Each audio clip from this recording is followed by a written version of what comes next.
सरकारी मशीनरी माननीय मुख्यमंत्री पूरी शिद्दत के साथ चुनाव लड़ा। 61 विधानसभा क्षेत्रों में कांग्रेस चुनाव हारी। 12 में से 10 मंत्री अपने अपने विधानसभा क्षेत्रों में हारे। करोड़ों रुपया सरकार खर्च कर रही है, फिर भी वो इस बात की खुशी मना रहे हैं। ये नैरेटिव बनाने का प्रयास हो रहा है कि भारतीय जनता पार्टी चुनाव हारी।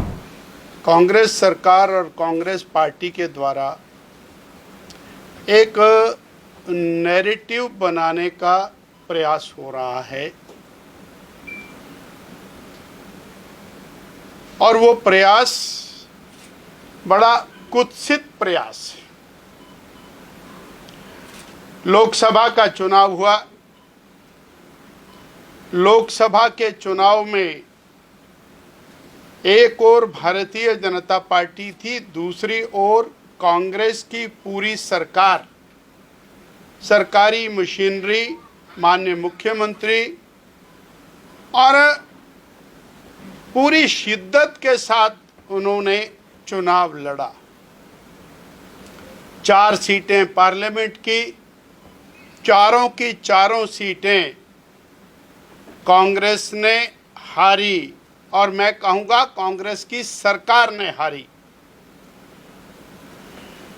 उसके बाद भी वो एक नैरेटिव बनाने का प्रयास कर रहे हैं कि भारतीय जनता पार्टी चुनाव हारी। 68 विधानसभा क्षेत्रों में से 61 विधानसभा क्षेत्रों में कांग्रेस चुनाव हारी, फिर भी वो इस बात की खुशी मना रहे हैं। मुख्यमंत्री जी अपने विधानसभा क्षेत्र में हारे। कुल 12 मंत्री किसी भी हिमाचल की सरकार में रहते हैं। 12 में से 10 मंत्री अपने अपने विधानसभा क्षेत्रों में हारे।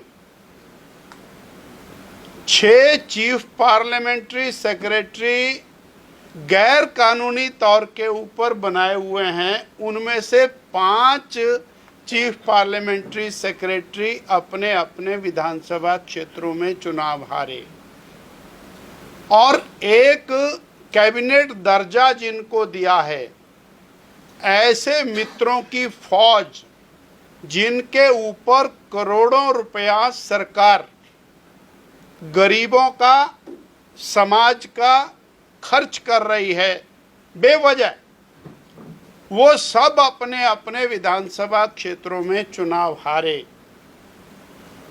उसके बाद भी ये नैरेटिव बनाने का प्रयास हो रहा है कि भारतीय जनता पार्टी चुनाव हारी।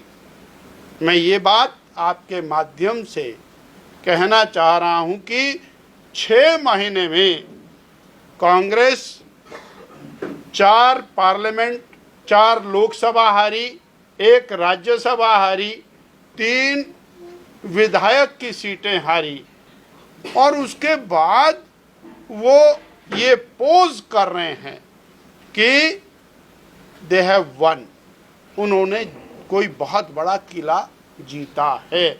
सत्ता में रहने के बाद, पूरी सत्ता को एंजॉय करने के बाद ये स्थिति आई।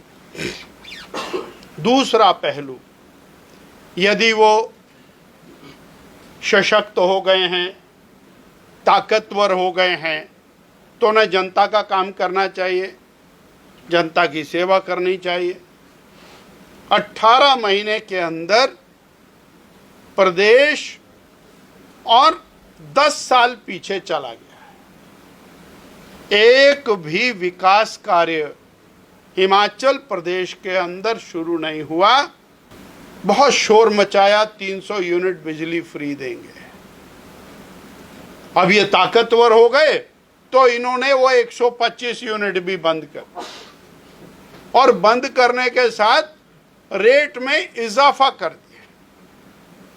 हिमाचल प्रदेश की जनता के ऊपर बिजली का टैक्स लग गया। हिमाचल प्रदेश की जनता के डीजल और पेट्रोल के ऊपर और इन्होंने टैक्स लगा करके उसका रेट बढ़ा दिया। जो पूर्व जयराम ठाकुर सरकार में रेट था उससे 7 रुपए लीटर बढ़ा करके आज 1.5 साल में इन्होंने और लगभग 2,500 करोड़ रुपया हिमाचल प्रदेश की जनता के ऊपर टैक्स को लादा, केवल डीजल और पेट्रोल का। नई सड़क कोई नहीं, नया अस्पताल कोई नहीं, नया कार्यालय कोई नहीं, नया शिक्षण संस्थान कोई नहीं, नया विश्वविद्यालय कोई नहीं। मंडी विश्वविद्यालय क्लोजर के कगार के ऊपर आकर खड़ा हो गया। सहारा योजना बंद कर दी। हिम केयर योजना, आज आपके मीडिया में बहुत बड़ी खबर लगी है कि कांगड़ा जिला के हॉस्पिटल्स ने तय किया है कि हम हिम केयर के केसेस नहीं लेंगे, और लगभग 90 करोड़ उसमें जो मेंशन्ड है कि 90 करोड़ कांगड़ा जिला का देय है सरकार का। गरीब के लिए हिम केयर, गरीब के लिए आयुष्मान, वो बंद। ये सरकार और हिमाचल प्रदेश के जनता के हितों के ऊपर डाका डाल रही है, केवल चुनिंदा लोगों को लाभ पहुंचाने की दृष्टि से काम हो रहा है। और वो जो चुनिंदा लोग हैं, वो मित्रों की सरकार, मित्रों के लिए सरकार, मित्रों के द्वारा सरकार और मित्रों की भलाई के लिए सरकार